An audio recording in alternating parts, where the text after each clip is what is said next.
Welcome to Garden Wise Adventures. My name is Malie, and today we're going to finish an experiment I started earlier this spring, and that's with a new product that I tried. I'm not affiliated with them, but I think I actually am going to reach out and see if I can become an affiliate because I loved this product so much. It worked beautifully. So let's go show you what that product is, talk a little bit about it, and we actually are going to have to remove it and store it for the winter.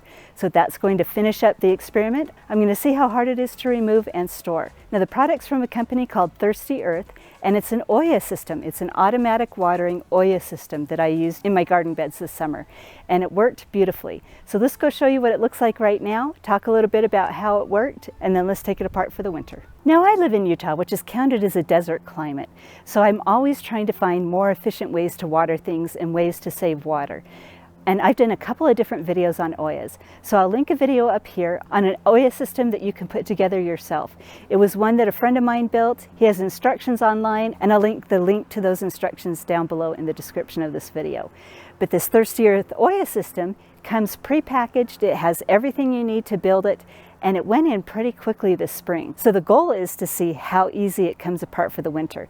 Now, Olla systems are made out of terracotta pots, and you can't leave them in the ground in areas where the ground freezes because they'll crack. So my automatic irrigation system is turned off. All the water has been blown out of the system. So now we need to empty the water out of the Ollas. First, dig them out of the ground, empty the water out of the Ollas, and then put them in the garage for the winter. So let's show you what they look like in ground and talk to you a little bit about how they worked. Now, just because you can see this pretty well, I do have drip systems in almost all my beds. There's only one bed that I haven't finished setting up the drip system in, and each one of my beds has a shutoff valve where you can turn the water off. So if I'm not using a bed, the water gets turned off. I bought enough Ollas to fill 4 beds, and each one of these beds are attached to a reservoir. This is the reservoir.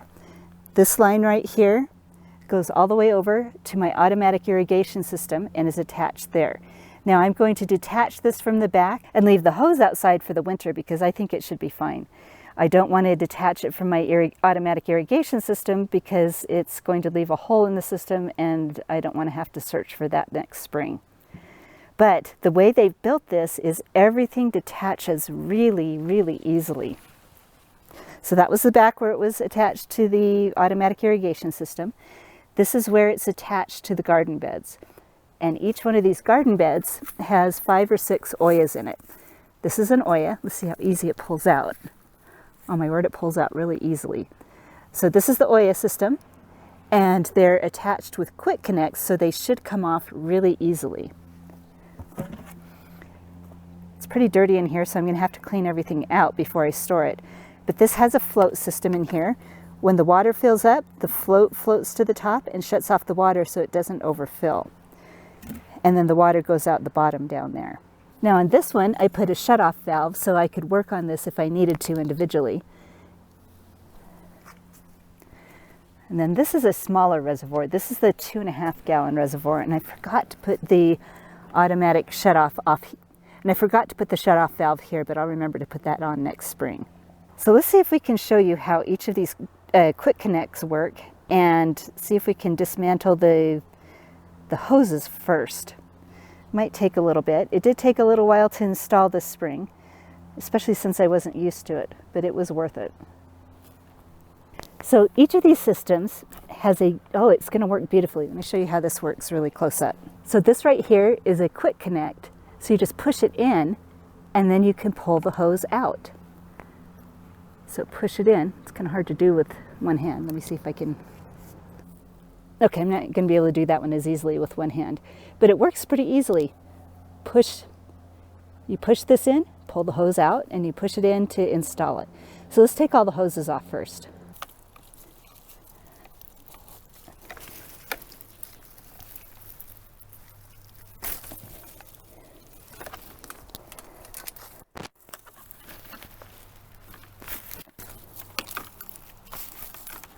Now the quick connect system made removing the hoses a breeze. That took me like 5 minutes. I can't remember how many Ollas I have in here, but I think I have about 28. So now we need to just pull the Ollas out of the soil. Now it rained heavily last night and the night before. The ground is saturated, so I think it's going to be quite easy to remove those. So let's get those pulled out. Yeah, they're going to come out really easily. So we're going to have to get them all out. Then we'll empty them over the lawn and wash them.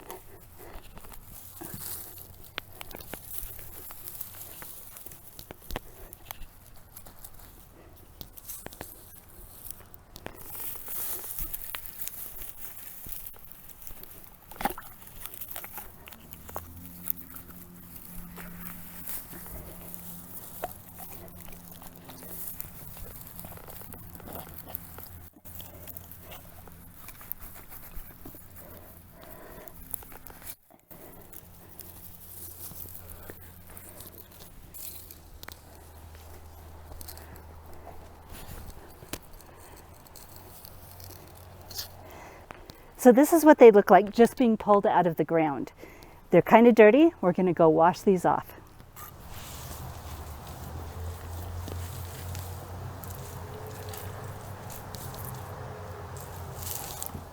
So now you can see how wet the soil was. Like I said, we got about an inch of rain last night, well, between the last 2 nights.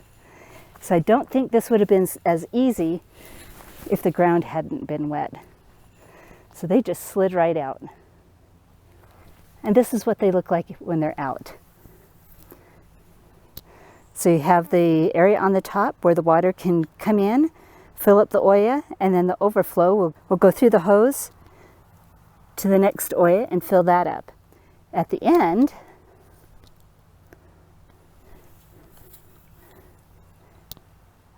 we just have one, so that'll be like the end cap where the water will just fill this one up. Then the water seeps through the Olla into the soil. So now we're just going to hose these off so that we can get the outside of them clean.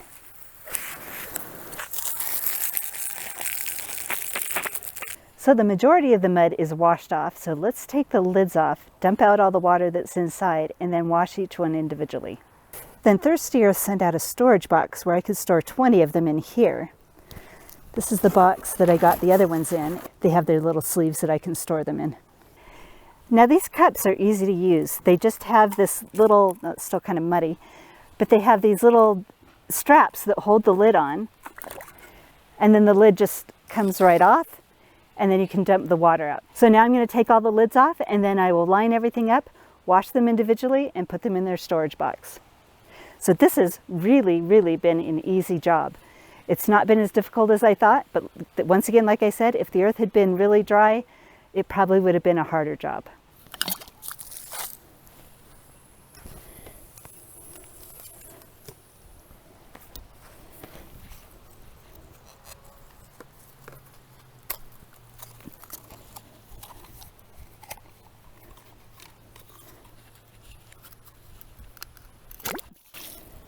So I took some time and wiped off each cut, and I have to tell you, this was a pain. Not my favorite thing. It took me about a half an hour, which wasn't too bad. But because I'm an impatient person, and way down there we were making a mud pit, I started tossing the cups away from the mud pit so I could get them clean. And somehow I broke the inside of one of them. But only one of them was chipped, so I think we should be good. Now another thing I like about the system is how well everything fits back into the boxes. So there were 4 in here, 20 in here, and these fit with the lids on them. So it works really nicely. Now this box is kind of large, heavy, and unruly, so obviously I had to stick it in my wheelbarrow to get it back into my garage. So that is something to think about too. Then I was able to scrub out the buckets. They look pretty good.